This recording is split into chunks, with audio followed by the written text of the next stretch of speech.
on, Degens? Finally back with a week 2 pick. Sorry the video's a little bit late. Had some technical difficulties. Anyways, to recap week 1, we, as in the picks that I put out on YouTube, go 5-4. Not the best week.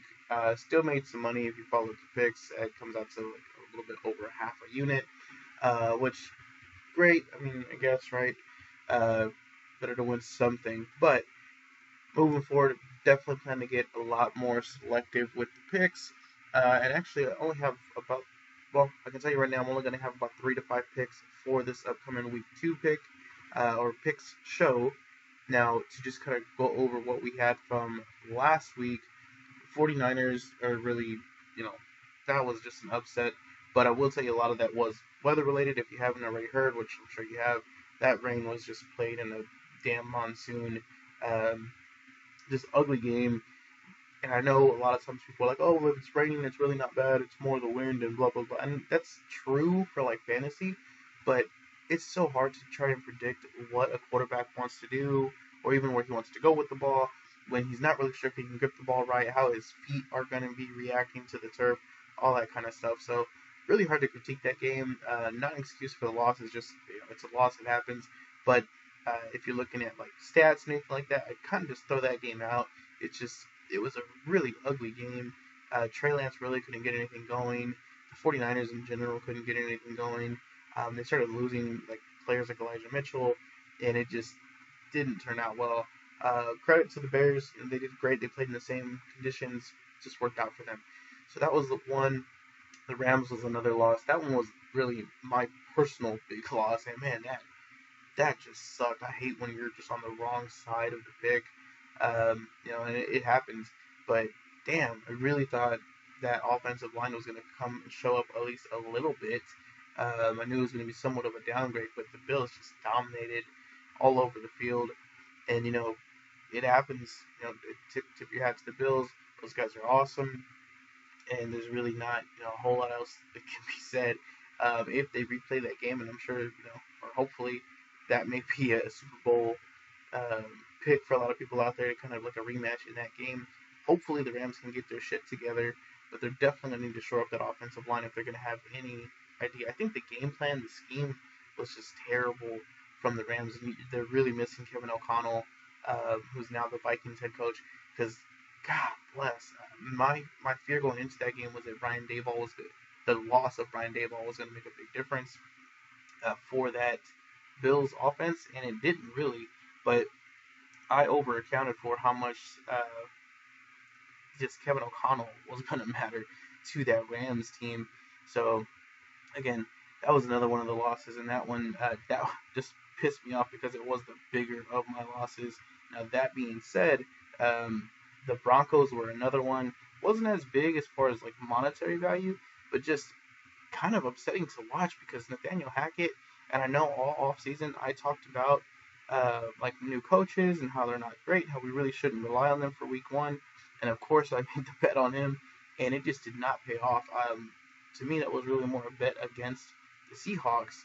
But damn, dude, like the field goal decision, that's just you can't even defend that. That's crap. I don't know who told him that, because it's not just the coach. I mean, there's offensive coordinators, there's quality control guys, there's pass game coordinators, all this sort of shit that these guys should have been in his ear saying, "What the fuck are you doing?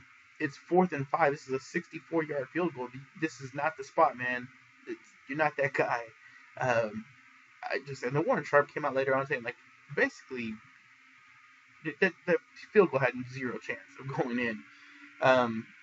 So that was just a bad game plan and a bad decisions all over the place. That game was so damn sloppy. That defense was sloppy. It was flags all over the place in the first half.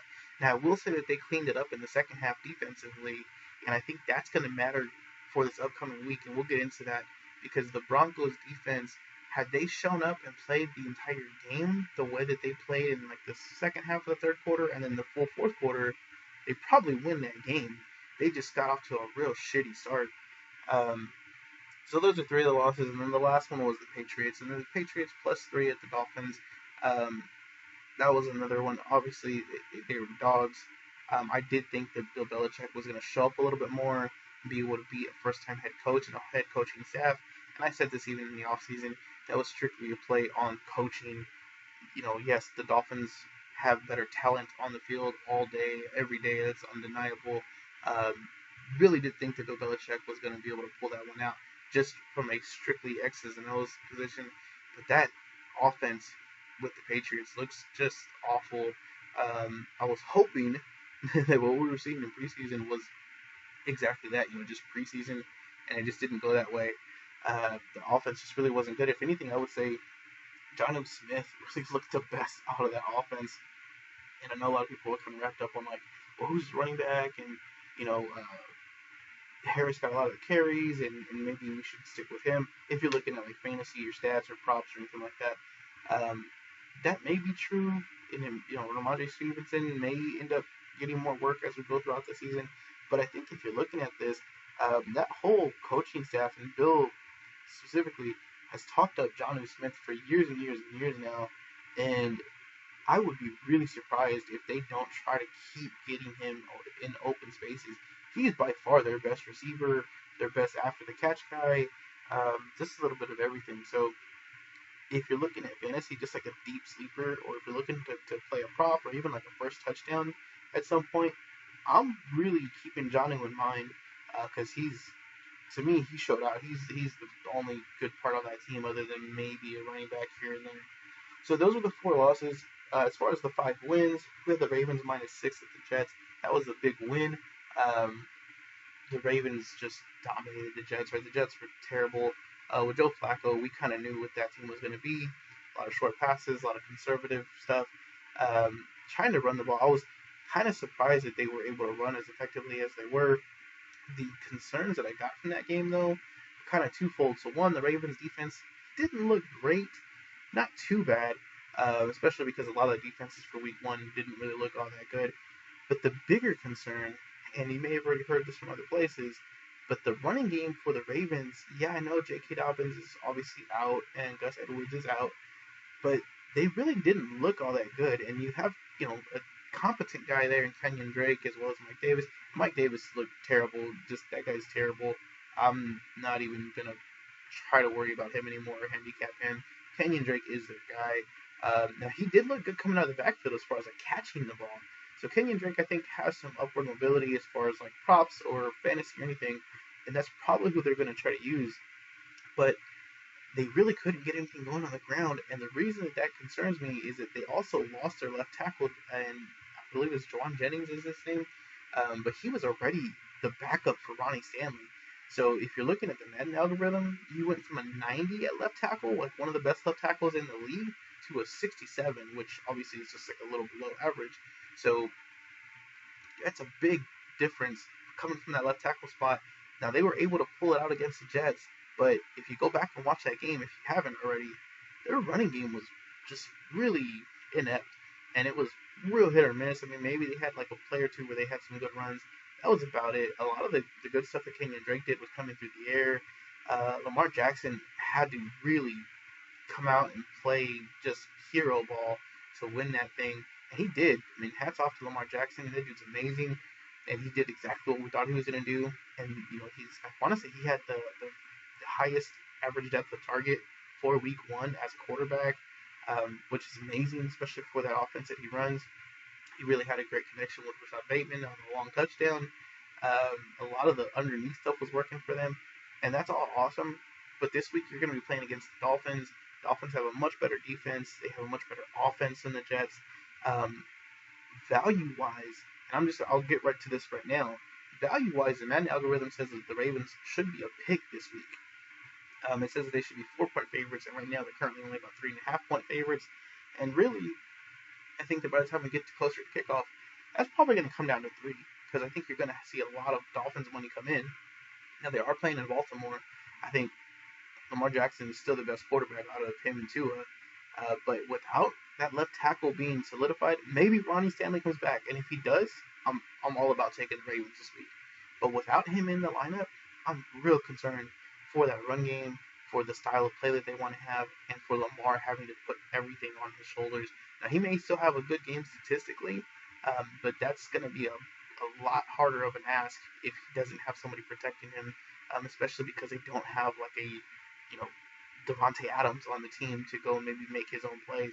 So that was one of the wins though, and that's obviously good for us, right?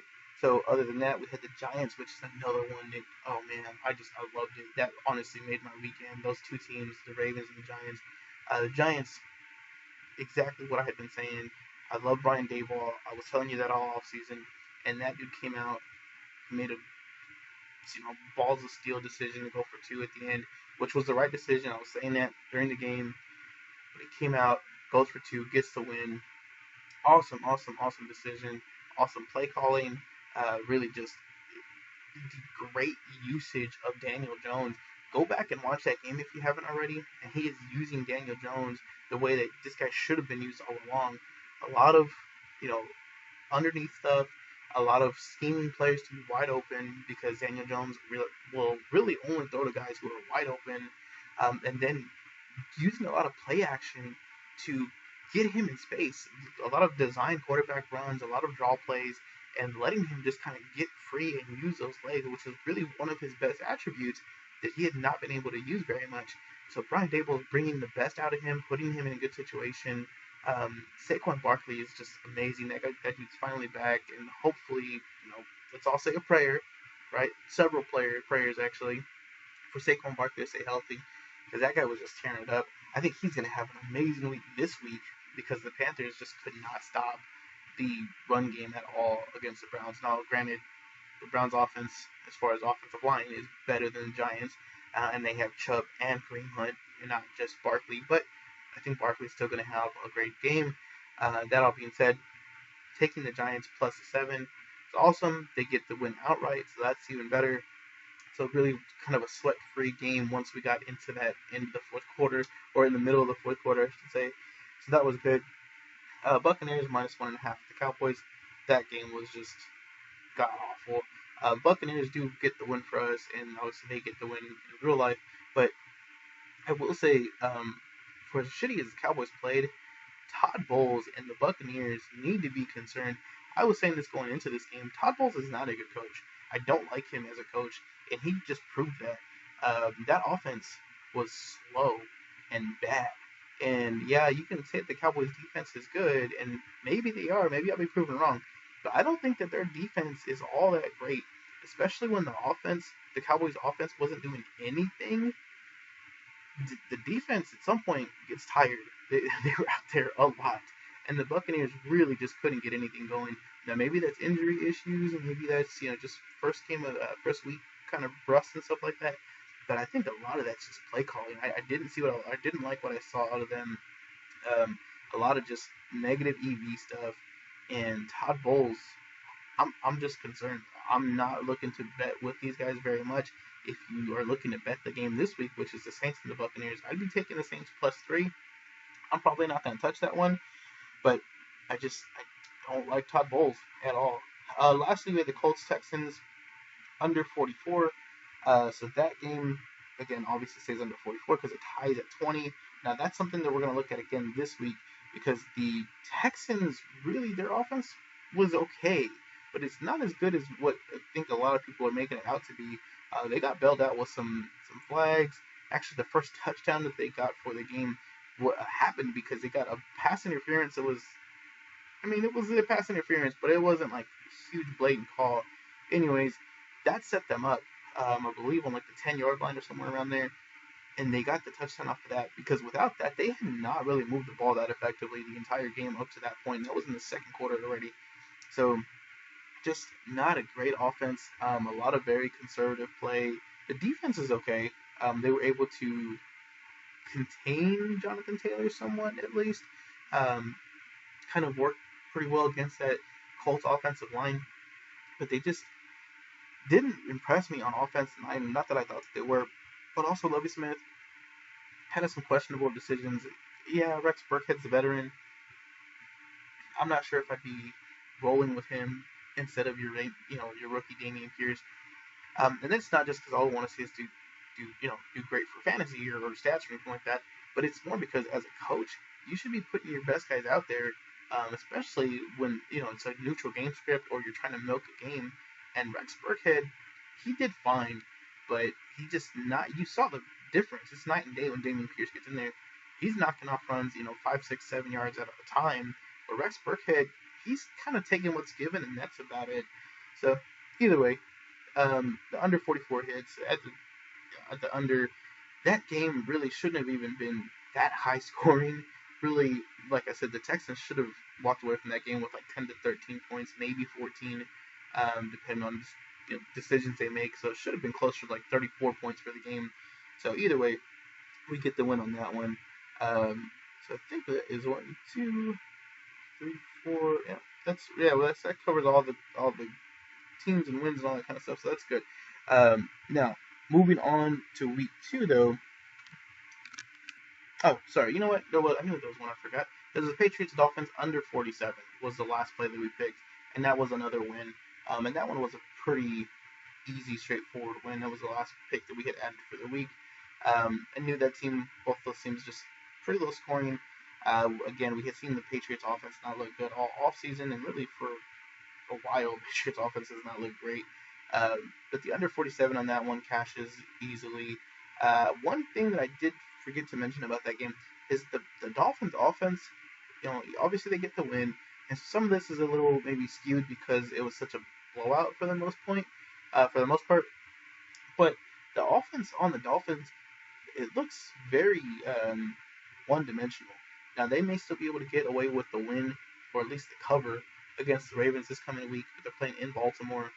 But if Baltimore, Kyle Fuller's hurt and he's out for the year. That's the third string cornerback for the Baltimore Ravens. He's also, their nickel guy. So if the Dolphins are smart, they should run a lot of 11 personnel and get their guys like Waddle or Hill out of the slot, matched up with what's going to end up being really their fourth string corner. But that offense looks very one-dimensional, and I think if they go up against a team that makes them put up some points, like the Chiefs or Chargers or anything like that, I think they're going to struggle, mainly because they just they have firepower, but they don't have a lot of schematics to get that firepower going. So against like the Patriots and maybe even against the Ravens, teams that aren't going to typically put up 25 or 24, 28 points in the first half, you might be able to get away with that because you can wait for a guy like Tyreek Hill to bust a big play. But as we get into the season, that may be concerning. Anyways, that's enough about week 1. So for week 2, a couple plays I already have on the books, and I apologize again, I know this video is a little bit late, but I'm going to go over the Madden algorithm. The Madden algorithm actually ended up 10-6 last week. The 6 losses it had were the Patriots, Cardinals, Rams, Jets, Packers, and Jaguars, and every other game hit. So that if you're just strictly following the Madden algorithm, it won at 62.5%. And it is currently up 3.4 units if I had just followed all of the picks from the Madden algorithm, which I should have probably done that because I'm not being an idiot. But that being said, let's look into what we have today or for this upcoming week. First one, and really one of my favorite plays, is going to be the Eagles-Vikings. Now, per the Madden algorithm, the Eagles should be about a half-point favorites, which very rarely do you ever actually see like a half-point line. So realistically, this should be more of like a pick 'em game. And even with the spreads out here, or even with the algorithm, the actual point differential comes out to 0.36. So it's not even a full half. So it really should be a pick 'em in this case. Now, that is also giving the Eagles a 1.5 point home field advantage. Currently, the line is Vikings plus 2.5. Now, I'm actually going to just buy that hook up, and I was able to get the Vikings plus 3. I would advise you do the same just to get the key number. Actually, out of the 16 games that were played this last week, 8 of them were just decided by less than a touchdown. 2 of them were decided by 3 points, and 3 of them were decided by 1 point. So, out of 16 games, 5 of them were decided by essentially, 3-point spread or less, which means that 3 is going to be a huge deal here, and it should be. I mean, obviously, right, 3 has been a key number for a while, but just all over the field, these teams match up pretty well together. The one edge that I give the Vikings, and the reason I'm taking the Vikings here, is if you go back and watch that game that they played with the Packers, the Packers' offense is not that great. We knew that going in. The Eagles' offense is going to be much better. But the Packers' defense is pretty solid, and they have a lot of really solid players like Jair Alexander, and they were not really able to contain any of the Vikings players. Now, I'm crediting that to Kevin O'Connell and his offensive coaching staff. The offense for the Vikings looked very similar to what he put together with the Rams last year. A lot of deep crossers, a lot of getting Justin Jefferson wide open, just a lot of really great schematics that had his players in great positions with room to work once they get the ball. Even guys like Dalvin Cook, who he looked okay, he looked good as just an individual player, but his stats weren't all that amazing. That being said, though, keep in mind the Packers are really, really good at stopping the run. And even on paper, just defensively, they're really great at stopping the run. So for him to look as good as he did means something as far as just being able to produce moving forward. Now, Justin Jefferson, obviously the dominant guy, right? He was just so wide open on some of these plays and room to work. Now, I think that the Eagles are going to have to go into a zone coverage to play against this Vikings team. And I think that the schemes that Kevin O'Connell's going to throw out there is going to find the open spaces on the field and take advantage of that. And even if they were to try to bracket cover, which who knows if they actually go man or not, but even if they were to try to bracket cover Justin Jefferson, you still have Adam Thielen on the other side, who, yeah, he's not a huge explosive guy anymore, but he's definitely a possession receiver. He can definitely get open. And you also have Dalvin Cook coming out of the backfield. Alexander Madison can also catch. So you have a lot of weapons there to try to slow down. The Eagles also relied a lot on Jalen Hurts last week as far as just like being able to run with his leg, or use his legs, right, to make things happen, kind of escape the pocket, extend plays, things like that. And against this Vikings defense, I think he's still going to find some success, obviously, right? Like he's still Jalen Hurts. But I think that's going to be much harder to do if and when the Vikings start putting up some real points. Keep in mind, the Eagles had an early lead on the Lions, and so it gave them a lot of room to work with as far as being able to run the ball and, kind of try out Jalen Hurts' legs and maybe get a little bit of Miles Sanders in there, get a little bit of Kenneth Gainwell in there. If the Vikings come out and they start putting up points right away, like I think they will, it may end up being a shootout. But you're not going to have that luxury of being able to rely on your ground game. You're not going to be able to just, hey, let's run for 5, 6, 7 yards and then run again for 2, 3 yards and then run again for another 5 yards. You're going to take way too much time. It's going to take long drives to score. And even if you're successful on scoring in those drives, you're going to leave yourself with such a small margin for error on the Eagles that if a bad call goes your way, if you get a holding penalty, if you have just something go wrong, a fumble, that's going to just ruin that entire drive and ruin that entire game if it's something like a fumble or a turnover. Also, Jalen Hurts, as good as he is as running the ball, is still really not an excellent passer. He had a couple of good connections with A.J. Brown, but I do believe the Vikings are going to, again, scheme to at least limit A.J. Brown, and the Eagles are going to have to find someone else to go to on that offensive side of the ball as far as pass catching is concerned. Lastly, it's just a value play. If the Vikings should really be a pick'em, and you're going to be able to give me the +3, I'm taking the +3 all day. So for the next game, earlier in the offseason, we did get the Bengals +3 against the Cowboys. The Cowboys obviously had a terrible showing week 1, and it's about to get even worse. Dak Prescott's not playing in this game. The left guard is not playing in this game. And Jermaine Kearse, their safety, is not playing in this game. That's a huge issue, especially against the Bengals, especially against a guy like Jamar Chase. Hopefully T. Higgins plays, and if he does, that's just going to put even more pressure on an already kind of depleted secondary for the Cowboys. Tyler Boyd is really your third option, and he can still be dangerous against these guys. Micah Parsons looked great, but it's one guy against 11 out there, essentially. The Bengals' offensive line looked good, better than last year. It looked good, and I think that they're going to be able to do some work against this Cowboys team. Whereas the Cowboys offensively, they didn't put up a touchdown last week. Yeah, the Buccaneers have a good defense. The Bengals have a good defense as well. Even if the Cowboys score a touchdown with Cooper Rush, which he's that guy's not the answer. He's not that guy. But even if the Cowboys were able to score a touchdown, I think the Bengals are just going to put it on them. The Bengals are going to score as much as they want, as early as they want, and do whatever the hell they want against this Cowboys defense. And then conversely, I don't think the Cowboys have anything going on offense. The line was already struggling. They're already missing their left tackle. Now they're missing their left guard. Zeke he actually looked okay individually, but Tony Pollard didn't look good. The play calling still sucks. Mike McCarthy still sucks. This is terrible for the Cowboys, and the Bengals should just beat the living shit out of this team. This should end up being just an easy blowout. This should be like a 44-7, 44-10 kind of game. So even at the 7.5, I mean, yeah, you might as well buy the hook to get it down to the key number. Not that I think that you'll need it, but it's the value says that this should be Bengals -7. That's what I was able to get it at without having to buy a hook yesterday. As of today, it's -7.5 because money's gonna come in on this Bengals team. But man, if you buy the hook or not, this Bengals team should just beat the hell out of them. If you already have been following this video or the channel, I should say, you already have the Bengals +3 in your pocket. I mean, that thing's feeling like free money right about now.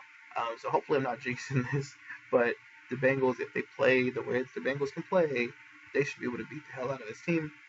And that's pretty much it on that game. No use in going too much further into that. Now, the Broncos Texans. So this is a game we had talked about. We already had it under, I believe it was like 42 from the offseason. I wasn't sure if it was going to go up or down depending on what happened way back then, right? The Texans come out, put 20 points on the board against the Colts. Now, keep in mind, the Colts also didn't have Darius Leonard. We already talked about the Texans benefiting from some flags that were kind of iffy. But aside from that, the Colts did not have their full complement of defensive pieces out there. Now, the Broncos also allowed 17 points to the Seahawks offense, who, not the best offense in the world, right? That's kind of a give me.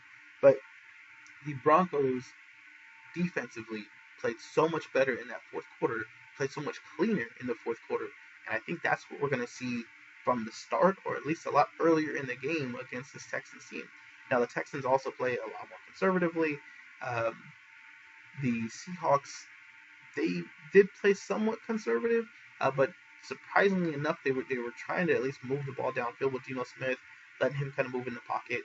Davis Mills doesn't have the mobility of Geno Smith. Also, the Broncos were able to keep DK Metcalf in check with Patrick Surtain, and he's going to be on Brandon Cooks. I don't see a lot of room for this Texans offense at all. I think that team is going to probably get shut down. I really think this is going to be more of like a 10-point game for the Texans. I think the median outcome here is like 14. That's what the algorithms are saying. So on the high end of that would be 21. Low end would obviously be 7. And really, I think I would say more of like a half a differential for this team is more realistic, which means anywhere from like 10 to 17 points is what we would expect the Texans to score. And I'm going to say probably on the lower end. I'm going to say it's probably 10 to 14. Kind of flip that around for the Broncos. I think the Broncos maybe get a little bit more aggressive here. But from what I saw last week, I'm not holding my breath. Daniel Hackett, his play calling was just terrible. Yeah, I know he's the coach. He's not the offensive coordinator, but he okays everything off the board. And so for them to not target a wide receiver until like the middle of the second quarter or whenever the hell that was with Jerry Jeudy is unbelievable. And I don't think that's stopping anytime soon. I think they're going to rely on Javonte Williams and Melvin Gordon to move this offense, and it will work. But I think that's going to be a very slow process. I think this game is going to end up being like 21-10, maybe like 24-14, something like that. But even if we go on the high end, even if we give both these teams one full standard differential and then a half standard differential, it's 28-17 is what this game capped at. That's like the very tippity top peak score that I would see this game coming out at, and that gives us 45 points. The current line on this one is 46.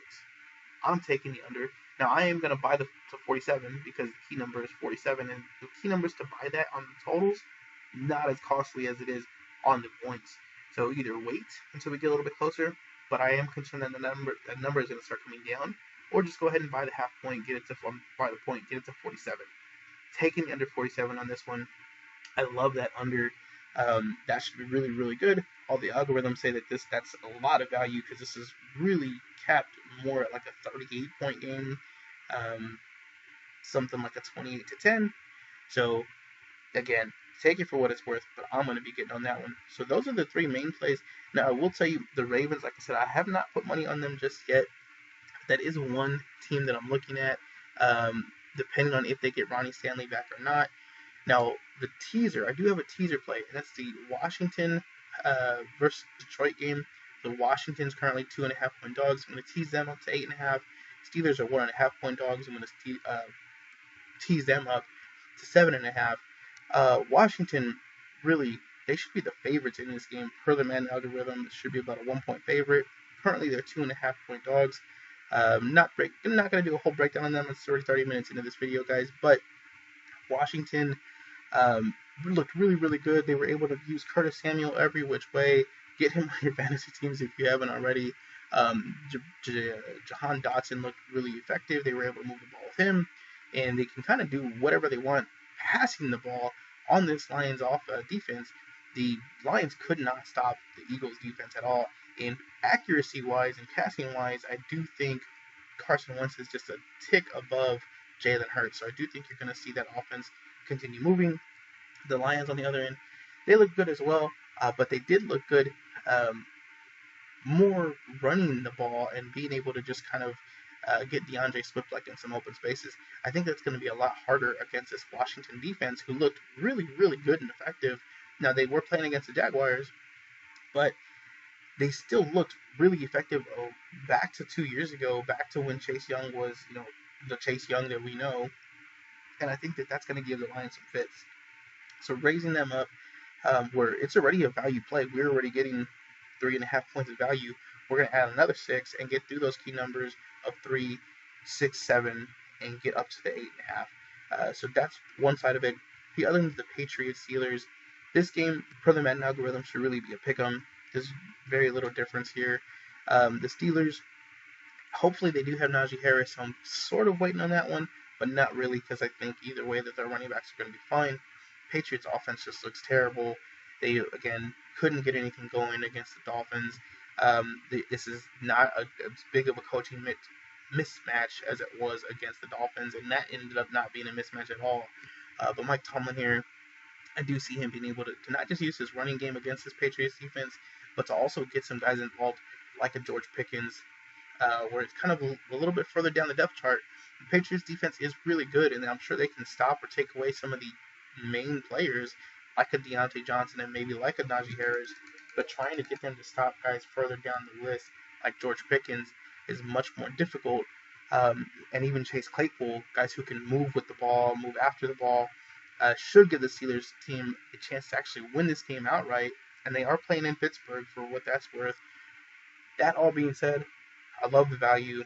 You're going to get through the 3, the 6, and the 7, up to the 7.5 when the game should be a pick-em. So I am teasing that one as well. So there's your teaser pick. Thanks again, guys, for watching this. Hopefully this was informative.